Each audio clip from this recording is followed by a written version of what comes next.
بسم الله والصلاة والسلام على رسول الله. ازيكم يا حبايبي، عاملين ايه؟ يا رب دايما تكونوا في احسن حال ان شاء الله. النهاردة بقى معانا فيديو ان شاء الله من اقوى فيديوهات التوفير. ما شاء الله النهاردة فيديو جميل جدا وتحفة ومليان افكار وجميل جدا. ان شاء الله يعجبكم، بس يا ريت لو عجبكم ما تنسونيش في اللايك والشير والاشتراك في القناة والتشجيع طبعا بكومنت حلو كده زيكم. معانا فرخة النهاردة. الفرخة دي أنا مسميها فرخة البركة. ما شاء الله هترمي معانا كمية، يعني حوالي 5 وجبات كده تكفي 5 أفراد. ما شاء الله يعني الفرخة دي هتأكلك طول الأسبوع. فراخ بإذن الله هتأكل ولادك طول الأسبوع بإذن الله. هنعمل ايه مع بعض؟ هنفصل الفرخة كده زي ما احنا شايفين مع بعض، الوركين عن الصدر.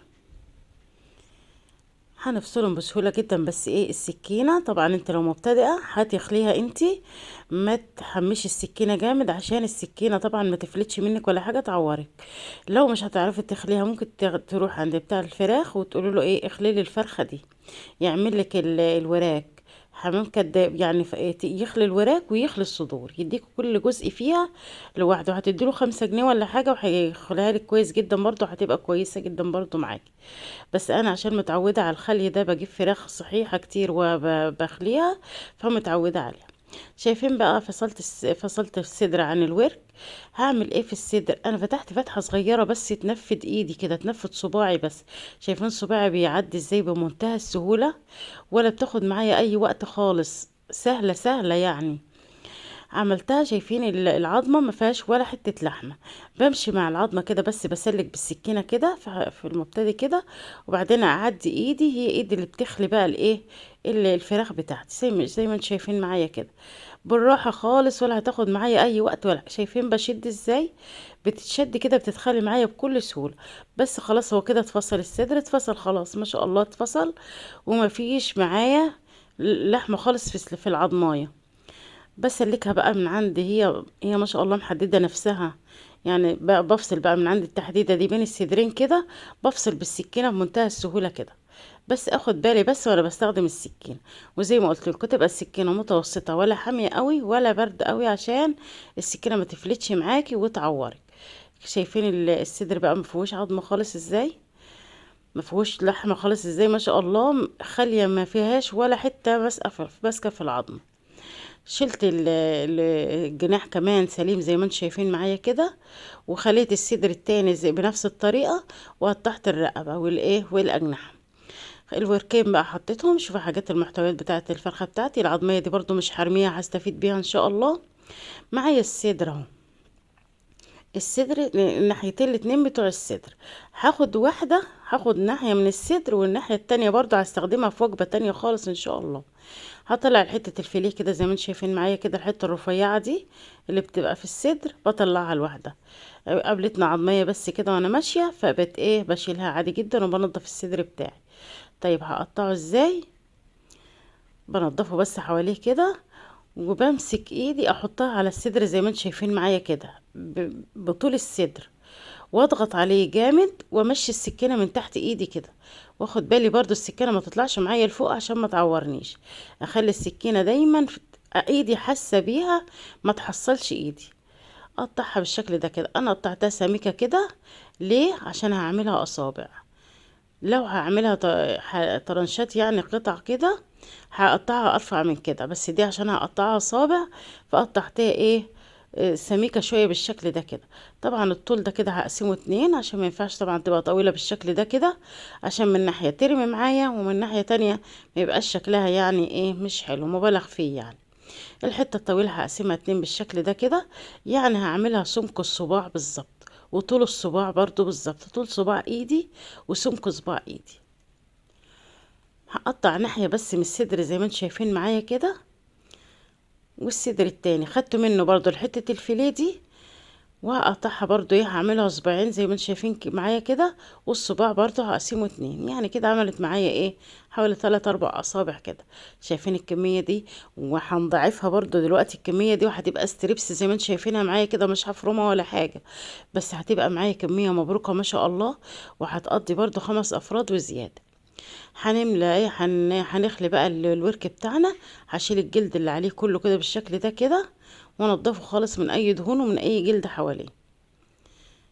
بالسكينة كده سريع سريع، ما بياخدش معايا الخلي يعني. يعني الفرخة دي خدت معايا حوالي 12 دقيقة بس خلي كده. ده انا عشان شغالة بالراحة عشان التصوير. شايفين المفصل ده بقى؟ شايفين العظمة؟ بين العظمة بتبقى باينة ما شاء الله، بين العظم واللحم بيبقى باين. بعد السكينة بخليها تحك في العظماية كده، وانفذ السكينة بالراحة كده عشان تفصل معايا اللحم عن العظم. بالشكل ده كده انا ماشية مع رسمة الورك او الصدر، سبحان الله هو مرسوم رسم كده، بمشي مع رسمته كده بالسكين. احاول بس اسلك بالراحة ومعورش نفسي، منتهى السهولة. يعني عند المفصل هتلاقي سبحان الله بتبقى بتسلك معاكي. يعني هي ساعة ما بتبدأي فيها ما شاء الله هي بتعرفك تعملي ازاي. بفصلها بقى من عند المفصل ده كده، في حتة مفصل كده، بشيل الايه الكفة بتاعت الايه الورك دي من عند العضمية كده، بمشي السكينة بطول الورك وبكسر الحتة دي، بقلب السكينة مش بالناحية الحامية لا بالناحية التانية، واكسر الايه العظمية دي بتاعت الورك كده بالشكل ده كده عشان يسهل عليها في الخلي. ومن جنب العظمية كده انفذ السكينة بالراحة خالص كده وتخلي العظمية. شايف العظمية طلعت بمنتهى السهولة ازاي؟ بشدها بايدي بتطلع معايا على طول. هي بس عند المفصل ده بتبقى فيها صعوبة شوية، هي دي اللي هتاخد مني وقت شوية. هفصلها برضو بالراحة كده من حوالين المفصل كده ببوز السكينة كده. لو عندك سكينة اصغر من دي ماشي، بس انا بحب استخدم السكينة الكبيرة دي بتساعدني شوية. احاول افصلها كده زي ما انتم شايفين معايا كده. ادي اول عظمية طلعت اهي ما شاء الله. شايفين ما فيهاش حاجة، ما فيهاش ولا حتة لحمة، ما فيهاش الهوا. والعظم ده برضو انا مش هرميه، انا هخليه هستخدمه ان شاء الله. وهفصل العظمية التانية زي ما انتم شايفين معايا كده. خدت معايا وقت شوية بس هترمي معايا كتير ما شاء الله، وهتعمل لي 4 وجبات او 5 وجبات. هتشوفوا معايا دلوقتي الافكار اللي طالعة من الفرخة دي ما شاء الله، مكفية عيلة 5 افراد. اقطع الوركين بقى، يعني اقطعها بحجم الليمونة كده، اقطع الحتة بحجم الليمونة الكبيرة كده، عشان برضو ما تبقاش صغيرة قوي وما تبقاش كبيرة قوي مبالغ فيها، هي قد الليمونة الكبيرة بالظبط. ده ناتج الوركين اللي انا خليتهم وقطعتهم. ادي الاستريبس بقى. هنبتدي في اول وصفة. هنعمل الوصفة بتاعتنا ازاي؟ احنا عايزينها مبروكة بقى وكويسة كده ومن غير بيض ومن غير ما نشغلش بقى، يعني ما تكلفناش اكتر من التكلفة اللي هي فيها. فهعملها من غير بيض النهاردة. انا جبت معلقتين دقيق ومعلقة نشا ومعلقة كمون، معلقة ملح، معلقة فلفل اسود، كل ده معالق صغيرة، معلقة توم باودر، معلقة بصل باودر. هقلب الكلام ده كله مع بعضه كده، وكوباية مية، واعملها زي ما هتشوفوا معايا كده. ما حطيتش بيض ولا حطيت اي حاجة خالص، بس هو كمان معلقة بيكنج باودر انا هحطها بعدين لان كنت نسيتها. اقلبها كويس جدا كده زي خلطة القرنبيط. عارفين خلطة القرنبيط؟ تبقى سمكها كده، بس دي طبعا من غير خضرة، تبقى بالسمك ده كده، ما تبقاش لا تخينة ولا ولا رهيفة قوي. هنمسكها دي تعتبر التتبيلة بتاعت البانيه. هنحط البانيه فيها. عايزة تسيبيه ساعة سيبيه، انا كنت مستعجلة عشان الفيديو فعملته وشلته على طول. انا كده كده هخزنها في الفريزر اصلا عشان شهر رمضان ان شاء الله، كل سنة وانتم طيبين. يعني لما اكون في السوق اجيب اي حاجة كده اعملها وان شاء الله ان شاء الله ربنا يعود علينا وعليكم بخير باذن الله. وهتبقى بسيطه ان شاء الله وما تقلقوش خالص. حطيت معلقه البيكنج باودر انا كنت ناسيها، حطيتها دلوقتي زي ما شفتوا معايا. رحت اللي بتاع العلاف بقى جبت منه ب5 جنيه فيجيتار سايب، وعملته كده بدل ما اعمل خلطه ودقيق ومش عارفه اللي جبت ب5 جنيه فيجيتار سايب. وهعمل بيه هغلف بيه الستريبس بتاعي كده زي ما انتم شايفين معايا كده. طبعا العجينه دي اديته سمك، والبيكنج باودر ان شاء الله لما يجي يتقلي بقى ويتحمر هيديله سمك اكتر، هتبان الحته اكبر من كده بكتير. فهغلفه كويس جدا جدا بالفيجيتار بتاعي كده، وهحطه في العلبه بتاعتي بقى. عايز تعمليه بالف هنا وشفا تعمليه، عايزه تخزنيه لشهر رمضان خزنيه. وانا قبل كده قلت لك لو معاكي اي قرش في السوق باقي ان شاء الله يا رب تجيبي بيه 8 كيلو بانيه. كيلو أجنحة، نص كيلو لحمة مفرومة، ربع كيلو لحمة مفرومة. هتجهزيه هتعمليه وجبة وهتشيليه في الفريزر. لكن الفلوس لو رحتي بيها هتتصرف، مش هتقعد معاكي الفلوس دلوقتي، ملهاش قيمة خالص. فمعاكي فلوس وفري وهاتي في بيها حاجة في التلاجة تنفعك. هذا الاستريبس بتاعي زي ما انتم شايفين معايا كده. اعمل الكمية بتاعتي كلها. انت عايزاه سميكة عن كده ممكن ترجعيه في الخلطة دي تاني، وبعد كده تعمليه في الايه في الفيجيتار تاني. الخلطة دي عملت لي ايه؟ عملت لي 35 قطعة ستريبس. شايفين انا عديتها 35 قطعة ستريبس. تخيلي ما شاء الله تكفي كم كم يعني كم فرد في الأسرة. ركنتها على جنب دلوقتي. معايا بقى الوراك بتاعتي اللي قطعتها قد الليمونة دي، معايا بالشكل ده كده. جبت بولة كده، معايا ايه فصين 5 فصوص توم تقريبا فرماهم، وبصلاية كبيرة. ممكن تحطي توم باودر بصل باودر، بس انا بحب في الشيش الحاجة فريش كده، البصل فريش والتوم فريش. معايا معلقة زبادي، حطيت ايه معلقة كمون، معلقة فلفل اسود، معلقة ملح. بس مش عايزة تتبيلة كتيرة ولا عايزة اكلفك حاجة، وهتبقى والله حاجة طعمها حلو جدا ومبروكة جدا. ويا رب بألف هنا وشفا للي يجربها ان شاء الله. هنبتدي بقى نقلب التتبيله دي كده، هتبقى دي التتبيله بتاعت الشيش بتاعنا. هنتبلها ونسيبها. طبعا عايزين نكتر الشيش بتاعنا شويه عشان يبقى مبروك كده وكفي الولاد، لان دول مش يعني برضو كميه بسيطه. هنشوف مع بعض النهارده هنكتره ازاي. معايا فلفل الوان كده، مع عصيان الفسيخ دي سبتها 10 دقايق في الميه. معايا الفلفل الالوان، الفلفل الاخضر والفلفل الاصفر والاحمر. معاك ما عندي كيش هتقطعي طماطم وبصل وفلفل اخضر. بس لو هتخزنيه في الفريزر تسيبي الطماطم والبصل ما تعملهمش الا ساعه الاستخدام. يعني تعملي الشيش كده وتغلفيه وتشيليه، وساعه ما تيجي تعمليه ان شاء الله تقطعي البصل والطماطم والفلفل. لكن لو خزنتيه كده ممكن تعملي زي ما انا عامله كده، تقطعي الفلفل الالوان وتخزنيه عادي جدا، مش هيجرى له اي حاجه. بس الطماطم طبعا لو خزنتيها فيها هتبقى ميه كده معاكي، والبصل طبعا هيطرى معانا وهيعمل ريحه. فالاحسن ان انت تسيبيه ساعه الاستخدام، ساعه العمايل. قطعت الفلفل الالوان كده بالشكل ده كده. طب اكتره بايه كمان؟ جبت بطاطسيه كبيره كده، وقطعت البطاطسيه بتاعتي 10 قطع.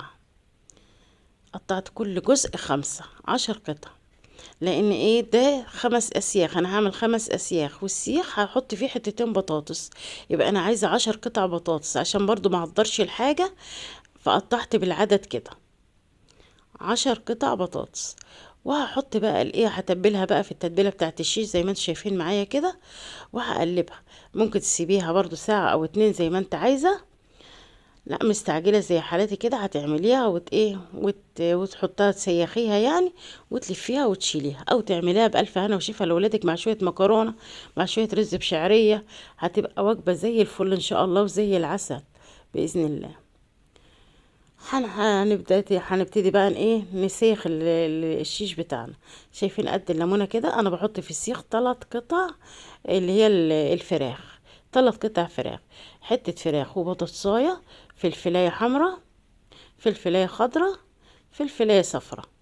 كده شايفين الشكل عامل ازاي. احط حته فراخ واحاول اوازن السيخ. يعني مثلا لو في حته فراخ كبيره احط مثلا حتتين كبار وحته صغيره، زي على حسب حجم حته الفرخه اللي معايا، عشان برضو يبقى السيخ مليان كده وشكله حلو، وبرضو السيخ كلها تبقى في حجم واحد وكامله ومتكامله كده. هحط ارص معايا بالطريقه دي كده. حطيت في السيخ حتتين بطاطس قطعتين بطاطس و3 قطع شيش، والباقي خضار. ممكن عادي تحط فاصوليا خضراء عادي جدا، بس الحاجات دي غالية، فانا حبيت ابسط لك الامور على قد ما اقدر. والله وهتعدي ان شاء الله وهتبقى زي الفل. شايفين السيخ ما شاء الله 5 سيخ مليانين ازاي. تعمليهم برضو مع شوية مكرونة سباكيتي كده مع شوية رز، هيبقوا حلوين برضو زي العسل. بألف هنا وشفا يا رب لولادك. وكده يا ربنا يجعله رمضان مبروك علينا كده ان شاء الله. معايا حتة الصدر اللي باقية دي بقى، قطعت عليها بصلتين كده، بصلاية كبيرة او بصلتين متوسطتين، ومعايا فلفل كده حامي قطعته عليها عشان يديها طعم حلو كده. وهقطعها برضو مكعبات صغيرة كده حتة الصدر دي. يعني مش هنمنع ولادنا خالص من الحاجة، بس احنا نحاول نخلي الحاجة فيها بركة، نضاعف الكمية على قد ما نقدر. دي الباقي بقى من تتبيلة ايه، من تتبيلة الشيش اللي انا خدت منه الشيش حطيته عليها. استخسرت طبعا ارميه او احطه في السياخ، فقلت هحطه على ايه، على الوصفة بتاعتي دي الوصفة التالتة طبعا. وانا بخلي بقى طلع منها حتت لحم كده، فايه حطيتها في الايه، حطيتها عليها كده هفرمها معايا ايه، معايا معلقة فول صويا بلاها. ما تخافوش من الفول الصويا، الفول الصويا حلو، مش ليه فوائده، بس الخطر فيه انك تستخدميه كل يوم كل يوم كل يوم. في ناس بتستخدمه بدل اللحوم اصلا والحاجات دي، فهنا الخطر. بس ما تحرميش نفسك ولا اولادك من فايدته برضه، لان هو سبحان الله ربنا ما خلقش حاجة ملهاش فايدة، لازم نستفيد بفايدة كل حاجة. معايا مكعب شوربة كده، عملته عليها، فركته عليها كده زي ما انتم شايفين معايا كده وحطيت. طب انت مش عايزه تستخدمي، عملته في الكبه كده، مش عايزه تستخدمي فول صويا، ممكن تستخدمي بقسماط، ممكن تستخدمي رغيف فينو او رغيفين فينو. انا ضربتها هنا لقيتها طريه شويه، رحت قشرت رغيف فينو كده، كان الفول الصويا اللي عندي بقى خلص وما عنديش بقسماط، قشرت الرغيف الفينو كده وضربتها فيه في الكبه زي ما انتم شايفين معايا كده، زودتها عشان العجينه تبقى متماسكه معايا شويه. شايفين العجينه ما شاء الله طلعت متماسكه وجميله ازاي. طيب انا عايزه اكترها شويه، وعايزه في نفس الوقت اخلي شكلها حلو كده في التقديم. معايا حته فلفلايه حمراء وحته فلفلايه ايه، صفرة وحته خضرة.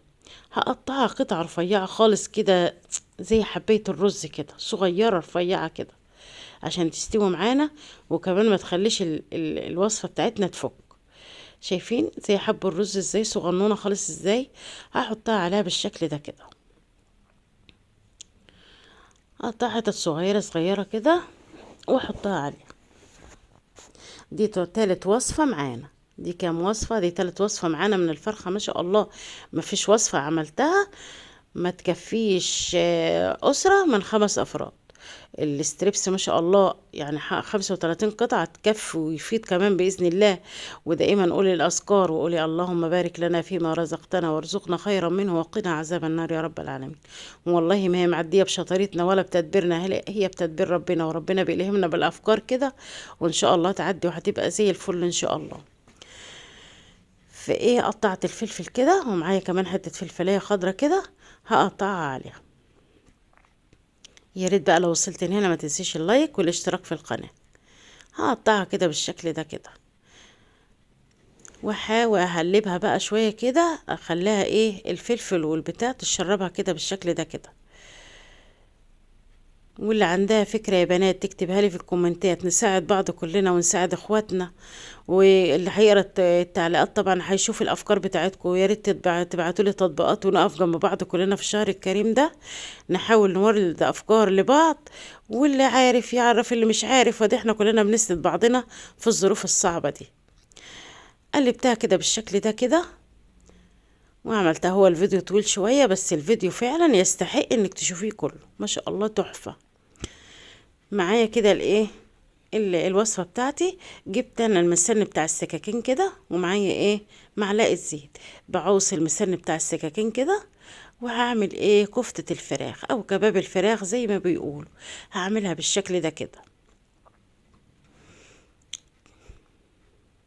هيرمي معايا ما شاء الله كمية كبيرة جدا جميلة، هيعمل طبقين معايا من ده.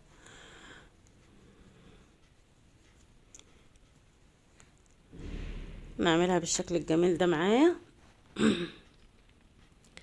اعمل ليه بالمسن بقى عشان يبقى قلبها فاضي، من ناحية تبقى شكلها كبير وحلوة كده، ومن ناحية تانية تبقى قلبها فاضي كده، تبقى ايه تستوي وتبقى شكلها حلو.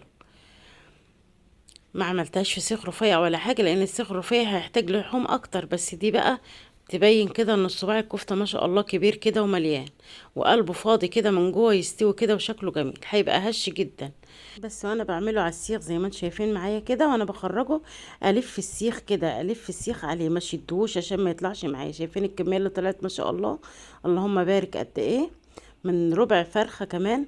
وادي الاستريبس بتاعي، وادي الشيش ما شاء الله. شايفين شكله تحفه ازاي، وكله بركه بسم الله ما شاء الله. معايا ايه بقى هنا الاجنحه بتاعتي، انا كان في جناحين ورقبه، فطبعا احترت اعمل فيهم ايه، فوانا بجيب الفرخه جبت نص كيلو اجنحه معايا. حطيته عليه. يعني اللي اشتريت نص كيلو اجنحه. والكبده والقوانص برضو بتاعتها قلت لا، بدل ما اشيلها لا هجيب عليها نص كيلو كبد وقوانص معايا. يعني الكبد والقوانص، وجبت نص كيلو كبد وقوانص وجبت نص كيلو اجنحه. والعظم بتاعي طبعا ايه هيتسلق معايا، مش هيترمي، وهيبقى شوربه زي العسل ان شاء الله. وده كان الفيديو بتاع النهارده. يا ريت لو عجبكم ما تنسونيش في اللايك والشير والاشتراك في القناه وتفعيل زر الجرس عشان يوصلكم كل جديد وحصري. والسلام عليكم ورحمه الله وبركاته.